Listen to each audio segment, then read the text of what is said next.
if you change the rules a bit, the computer will be lost. Okay, number 25. Many contributors, mathematical logic question mark, such as Boolean algebra, which is useful in computer hardware design question mark. Russell and Whitehead did a major work on mathematical logic, but I think they consider Frege, the father of modern logic, and Gödel as the greatest mathematical logician. He was a friend of Einstein. He was a bit, I don't know if he was anorexic. He was a bit eccentric, like many geniuses are. Okay, number 26, Einstein question mark. Coordinate system independence. Create a theory of the world which is true in every coordinate system. Einstein used tensors.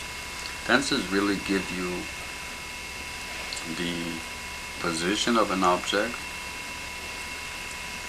and, well, usually the center of mass, and the distribution of the object and how it's moved. And usually you have two coordinate systems, one for the object, one for the observer. So it also gives you a transformation, a known transformation law. You have scalars, which is just numbers. You have vectors, which also have a direction, and you have tensors, which have numbers, direction, plus they have a law of transformation from one coordinate system to another.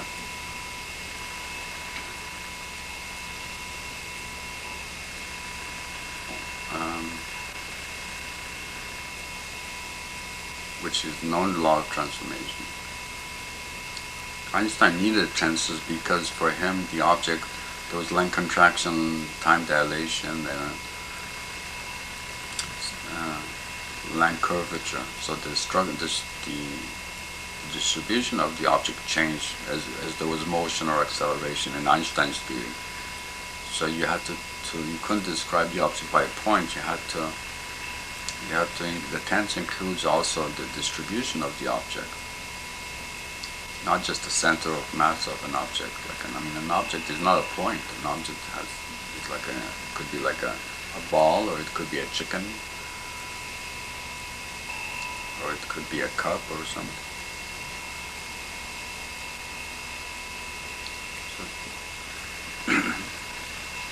Okay. Number 27, Descartes, doubt.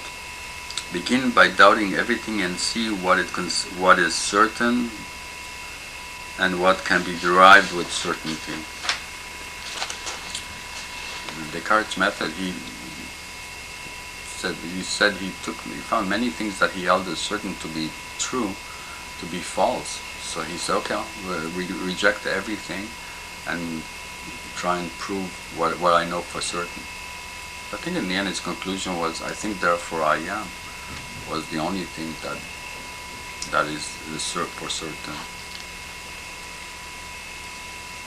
And I'm not sure, but Descartes might have criticized even that. Not Kant.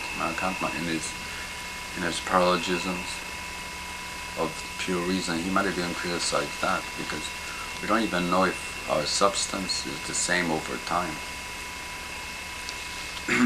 Number 28. Maimonides' cases. Draw a conclusion by enumerating all possible cases of a situation and refuting all of them except one. Hence, the remaining one must be true, since at least one of them is true. Maimonides used this for his proof of God, as proof as a prime mover, like Abraham. Aristotle had a proof of the prime mover, but Maimonides used a different one. Using a lot of premises of Aristotle for that one. Made it more complex. Number 29. Many contributors. Optimization. Express goal as a function and equations indicating constraints it must obey, and then minimize or maximize the function giving these conditions. Can have a linear problem if function is linear, or it can have nonlinear problem with or without constraints.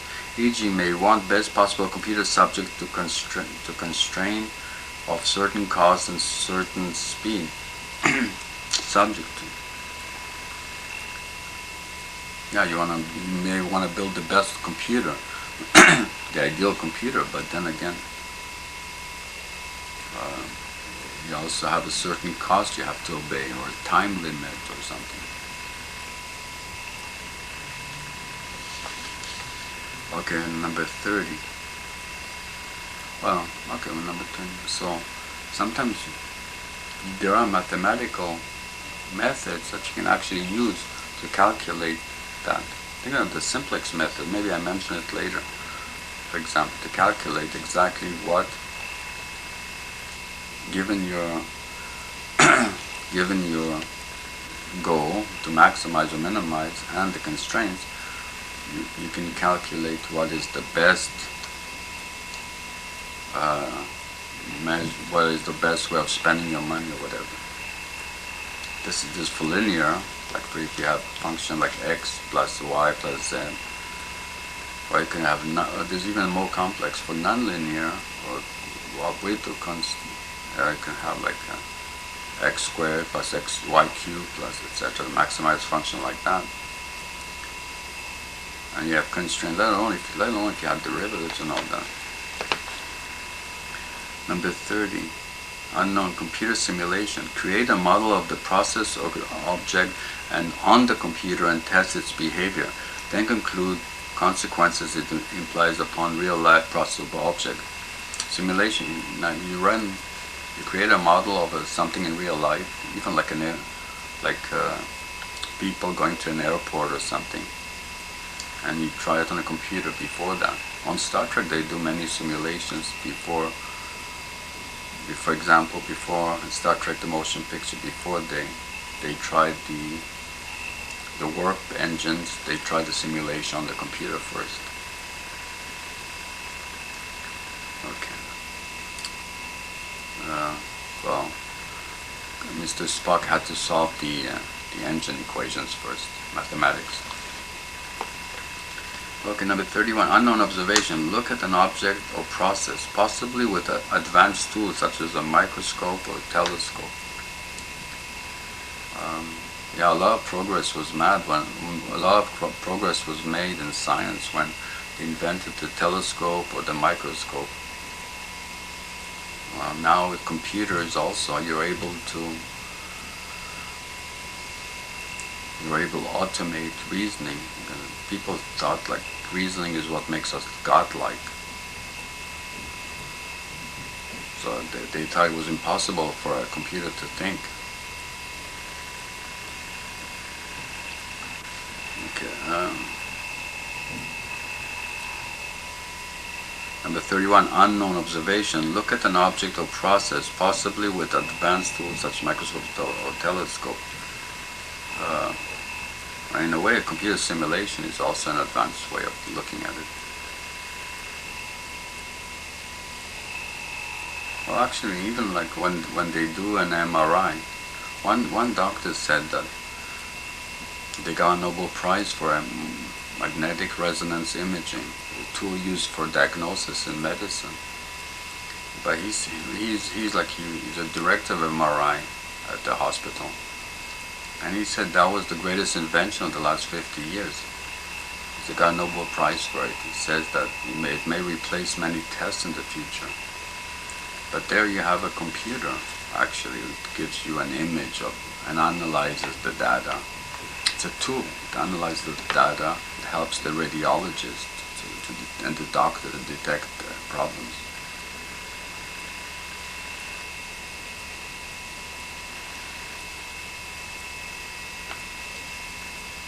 Okay. Number 32, unknown intuition, feeling or imagination. Use impression situation makes on you based on your understanding of life or based on the general principles you have. Decide without much reflection. Okay. Is that like the song there, Hopelessly Devoted to You from Greece? My head is saying fool forgetting, my heart is saying don't let go. By heart, I guess you mean your emotions. you feel if it doesn't seem right, and logically and how you feel. It's in conflict.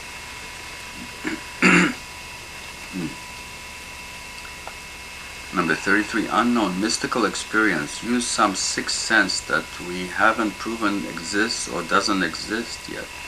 Maybe soul has its own sense which reaches into the world without the intermediary of the body. Number 34, unknown. Build a non-computer machine. Machine working confirms that the theories behind it work. Better computer since processor is mass-produced. Before in engineering they used to build circuits. Now they don't. Many people would train in electronic engineering. Nowadays you just design, mass-produce microprocessor and program it. The program software engineering computer science has developed a lot. In psychology, in medicine too, psychology might replace a bit of medicine also, because a lot of software, much of the algorithms in the body might be actually software stored in memory and the DNA or in the brain somewhere. DNA of every cell in the body, instead of being connected by neurons, axons, dendrites in cell body. Because software in memory is much easier to change. One of my professors at McGill was Peter Milner. He was married to Brenda Milner. I think she's still alive. She's like 90 years old. She recently won a prize for study of memory. I think in the brain it's the hippocampus that helps transfer memory from short-term memory to long-term memory. And that's where you have damage for people who have Alzheimer's, I think. That's part of it.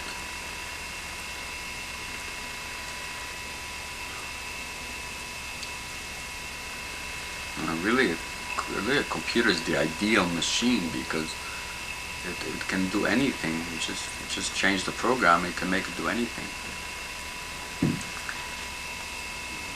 Okay. Number 35, Plato, effect to cause. Reasons, for instance, from the design observed in the world to the existence of a higher intelligence or God. Okay, is this similar to Bayes? Did Socrates also do it? Bayes' theorem.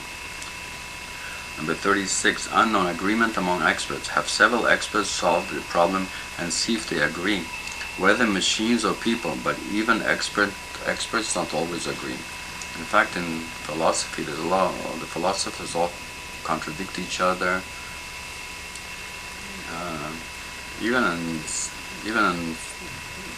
Heidegger recently said that you need a God in philosophy, and in physics, Hubert Reeves, who won the Einstein Prize recently, said that they're still waiting for the Messiah in physics.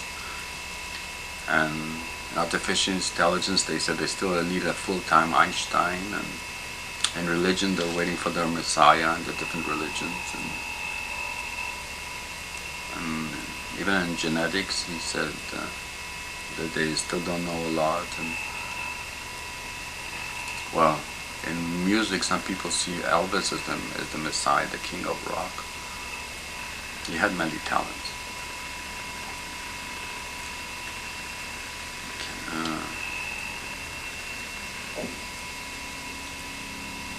Number 37, unknown. Double check your work. Follow steps over carefully. Yeah, I was like yesterday I was searching for a file, one of them, and I missed it, and then after I double checked again later and I found it. So it's just sometimes you miss it, it's hidden a bit. Number 38, unknown. Give another proof. Proving theorem in several ways and getting the same results helps confirm it. Like I said, I have up to 100, up to 1,000 proofs of the existence of God. So some of them help confirm each other, so you have more choice, and maybe even able to join some of them together. Number 39, Frege and Jensen, the natural deduction. Reason by applying rules of inference to axioms and to conclusions resulting from such applications. Rule for introduction and elimination of the logical connectives and or implication equivalence and not exist, as well as for quantifiers for all and there exist. There are restrictions for the applications of the rules, and others may be needed as well. Use a sort of table with several columns to develop the argument. Well, the problem with this is the word question is what strategy to use. Because when you're trying to prove something, you can't go in random. There's too many possibilities. Number 40, Smulian tree method. Use a tree structure to develop the argument. Use to check the consistency of axioms. This is page 6. Okay, number 41, unknown, rule-based deduction. Convert all statements to universal quantification and implication using prescribed steps and use tree data structure to develop axioms by applying the rules to them. Problem in Nielsen's description seems to be that axioms can only be included in the subsequent steps of the derivation of an axiom, but it may be necessary to join an axiom to the bottom of the tree, for example. So need linked list to tie axioms sideways, like a Fibonacci heap question mark. According to Nielsen, it is possible to reason from the axioms to the conclusions, or from the conclusion to the axioms, or both simultaneously, forward and backwards. But detecting termination conditions may be difficult and still need heuristics to guide reasoning, since knowledge base is usually very large, though it is surprising how incredible the number of problems we can solve by a simple, perhaps even one-step argument. This is part of artificial intelligence. I think it's one field of, there's many fields of artificial intelligence. The main ones may be rule-based deduction or agent artificial intelligence, agent-based artificial intelligence. Neural networks, where algorithms get very complicated, and also genetic algorithms. But there's other ones also. There's at least 10 of them fields, besides conventional computer programming. What is the difference?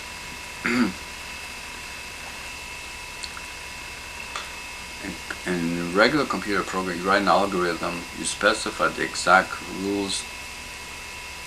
When you write a program, you give the data, like numbers or whatever, or letters,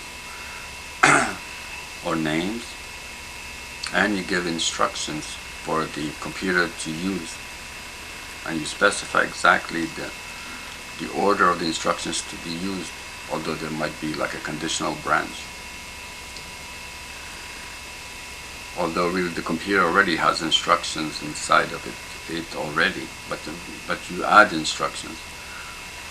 By an artificial intelligence, usually you only give the data, and you ask a question, and you don't supply any instructions for the computer. The computer already has the instructions, has the basic conventional programming instructions like add, subtract, and or not, but it also has many instructions, usually like like syllogism, if then, usually based just the modus ponens of Aristotle,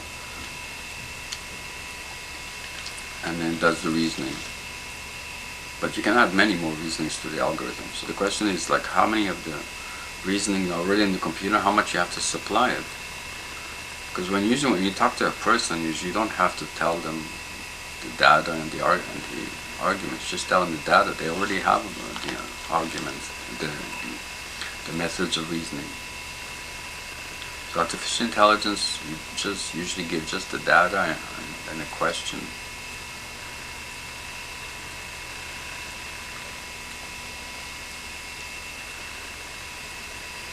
And you can use it even for mathematics, which is good because you can do even numerical mathematics or symbolic mathematics. Numerical, by approximation, Even derivatives you can do analytically, you can do it symbolically, so it's exact. You don't have to worry about round-off errors.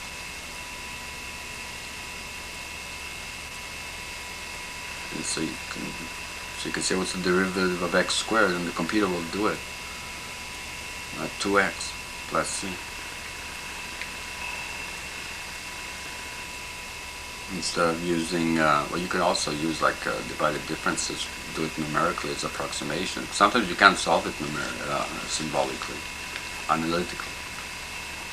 42. Many contributors, differential equations, e.g. Fourier, Laplace, etc. Solving advanced calculus problems by integral transforms, difference methods, separation of variables, interpolation, substitution, series solution, etc. So for example, partial differential equations describing electromagnetic waves, gravity waves, and heat waves, question mark. Number 43, many contributors, equivalent equations, e.g. Green, Stokes, Gauss, Cauchy, etc. Solving integral equations by relating surface to volume, for example. Number 44, unknown, adding mathematics to logic. That a repeat of 25.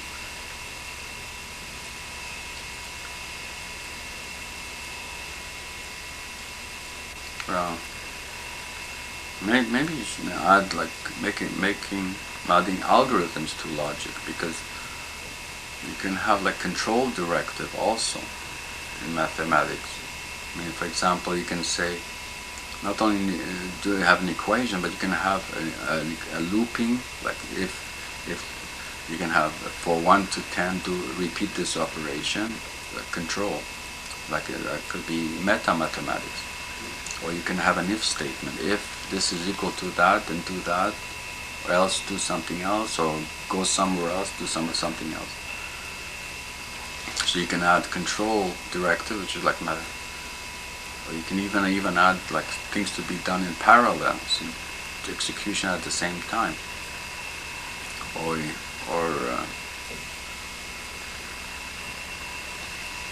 But you have to make sure that you don't mix up the results.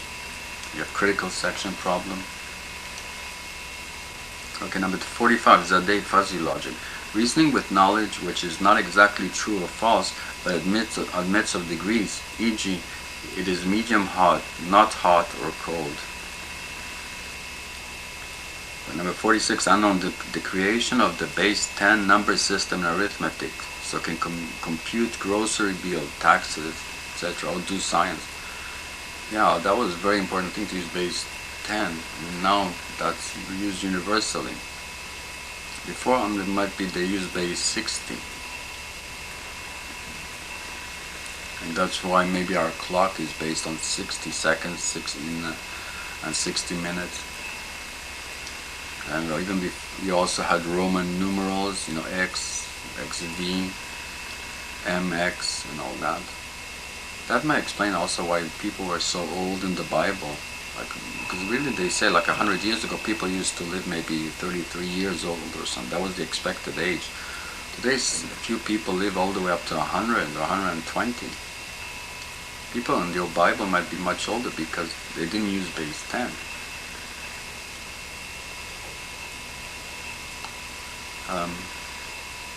Now the computer uses base 2 usually.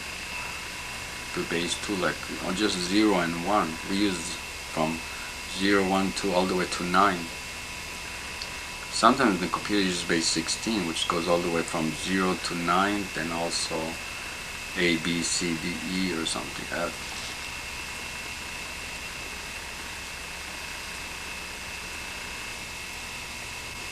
But base 10 was important. Where we have 10 fingers, maybe that's part of the reason.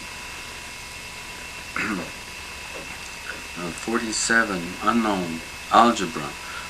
So can solve well problems in everyday life without a random procedure.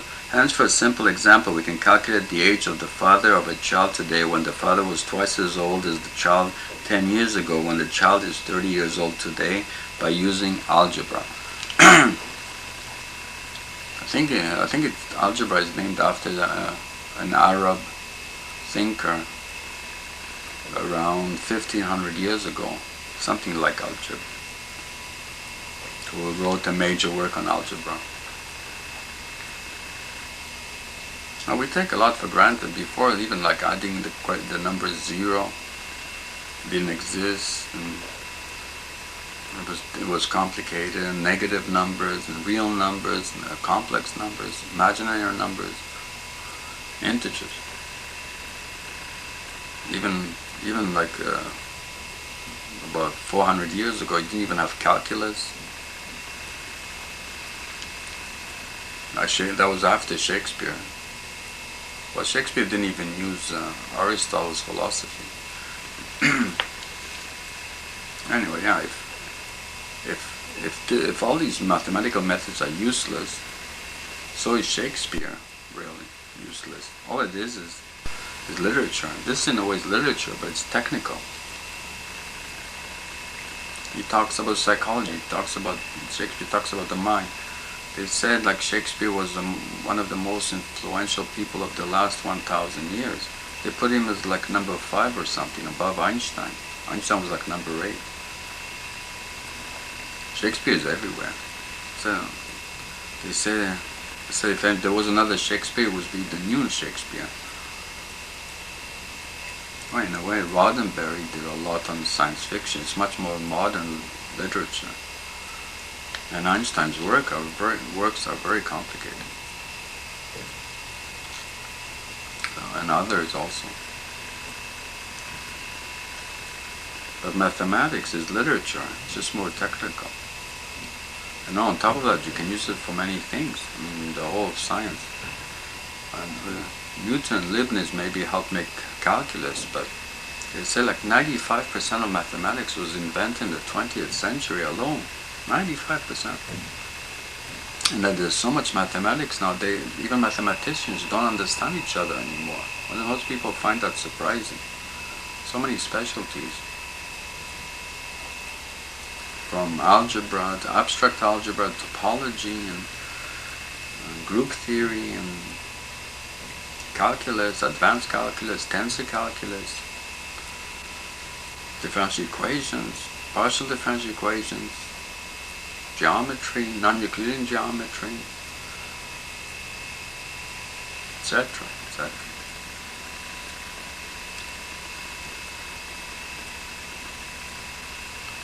But a lot of people have trouble even with arithmetic, or they have a phobia or for mathematics or arithmetic even, or a phobia for technology.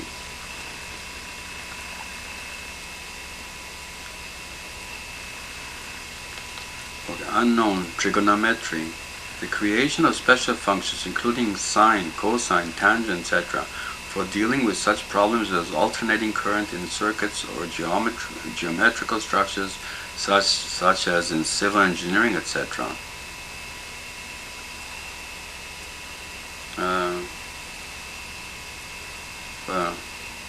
Oh wait, I think for base 10, base 10, oh wait, which one? No, algebra, maybe Hipparchus created algebra. Hipparchus? Okay, trigonometry, I forget. I saw the name somewhere, I forget his name.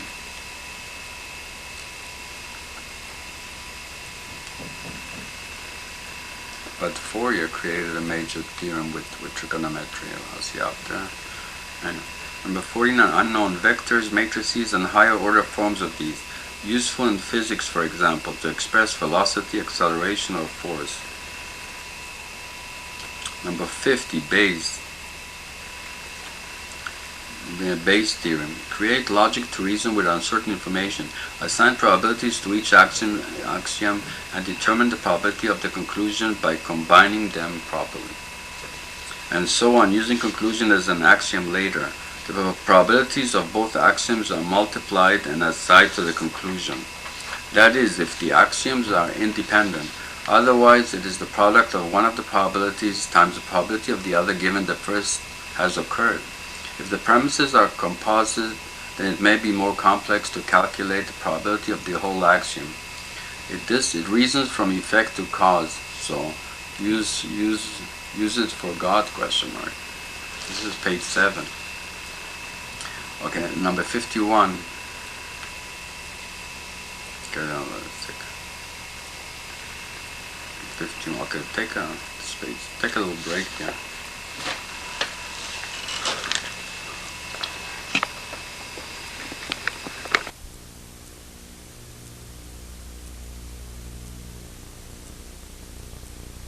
Alternative to an all-out